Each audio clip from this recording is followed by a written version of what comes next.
we have the post-damage assessment report from all. There has been certain infrastructure damage. Of course, there has been.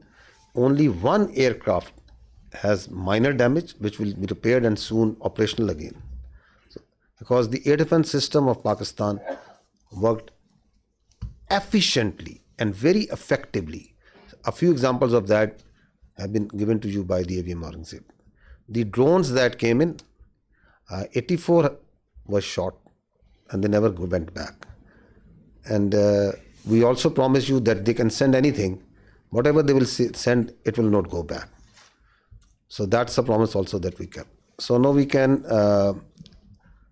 start with the question and answer.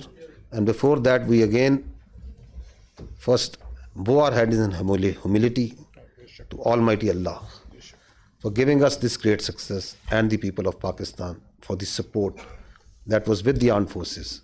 And the armed forces and the people of Pakistan were one body again. They worked together for thwarting this threat against this motherland. So we can have the first question.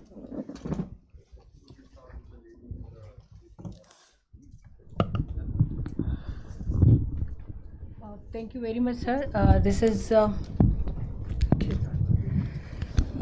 Thank you very much, sir. This is Sameera Khan from Sama Television. And first of all, let me convey the pulse of the nation as well. They cannot reach you in person, every one of them, but the heart of felicitation is indeed with you from the masses of Pakistan, specifically youth, you mentioned very rightly. My question is, in that whole span of escalation, the Indian government had been issuing extremely provocative statements regarding initiation of war, and not just the government, but unfortunately their media was also, to me it seemed very war frenzy.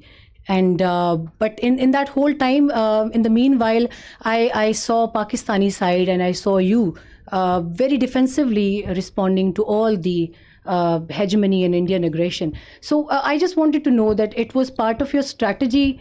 What was that? Or you never wanted that escalation to rise to all those levels? And a quick comment from Aurangzeb as well, that the multi-domain, how would you elaborate it? How did you incur it in the PS strategy to kill the Indian side in the battlefield? Thank you. So as far as the question to the escalation is concerned, let me say it. The reality is that in a conflict which is between two rival nuclear powers, such a conflict is actually an absurdity,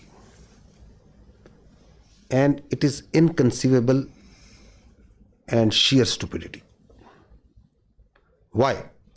Because that conflict can lead, in the case of Indo-Pakistan, India-Pakistan, can lead to the peril of more than 1.6 billion people. So, in reality, there is no space for war between India and Pakistan.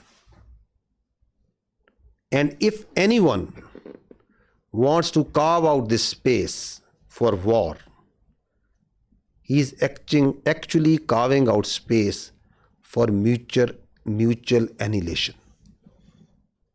So that is why you saw that in this conflict, Pakistan acted in a very mature manner.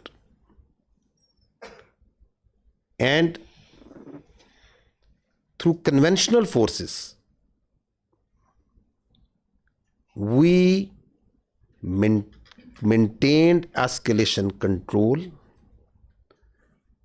Through conventional forces, we gave them a two-notch up response, while also ensuring that these forces, the Pakistan Army and the other forces that were employed on the Western Front, on the counter-terrorism operations, no pull is also exerted on them. Thank you.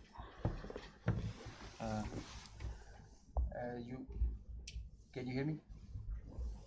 Okay, you just asked regarding the multi-domain operations. It's a very, very good question, because this is the buzzword nowadays, but it's not actually something in air. It's a actual real milestone for PEF. The warfare has changed drastically, and so has everything that is associated with it. It's not the erstwhile concept where you can just get the number of aircraft in air and see. It's called a new AMSO, the electromagnetic spectrum operations. It's a whole new environment that is there. And everything that is regarding Air Force and in the air, it's concerning the electromagnetic spectrum. Now, air supremacy has to be preceded by a spectrum supremacy. And if you control the spectrum, you control the conflict. So Pakistan Air Force, and especially this is a thing that is pursued so vigorously by Chief of the Air Staff, that we have to have that spectrum warfare capability. And you saw how we manifested it. It is a combination of EW, space, cyber, air, land, and sea, command, control, communication, infrastructure, information. All these things, they are in the wider spectrum of electromagnetic operations. And that is how you create an environment. You create a EW web that you manifest in the whole operations. It has to be choreographed at each step, and when to administer what. And it has to be preconceived. I mean, you can't do it randomly, and you cannot just do it on your whims. So you have to understand the whole idea and whole architecture. It might get pretty technical, but multi-domain operations is the need of the day, and all those air forces who kind of relegate it, they end up in the wrong side of the barrel. So Pakistan Air Force prioritizes it.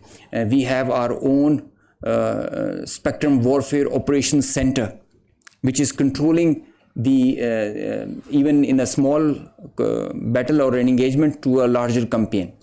Because now all the players who are there, all aircraft, they have so much of sensors, and there's so much of fusion going on, the data links, the software defined radars, they're all thriving on the electromagnetic spectrum or being challenged by it. So each player is taking a campaign level decision, the kind of information he is having. And if he doesn't get that information, he is redundant. So electromagnetic warfare is the need of the hour, and multi-domain operations is what carries you, propels you to perform and achieve the mission success with mission survivability, denying the same to the enemy. Thank you.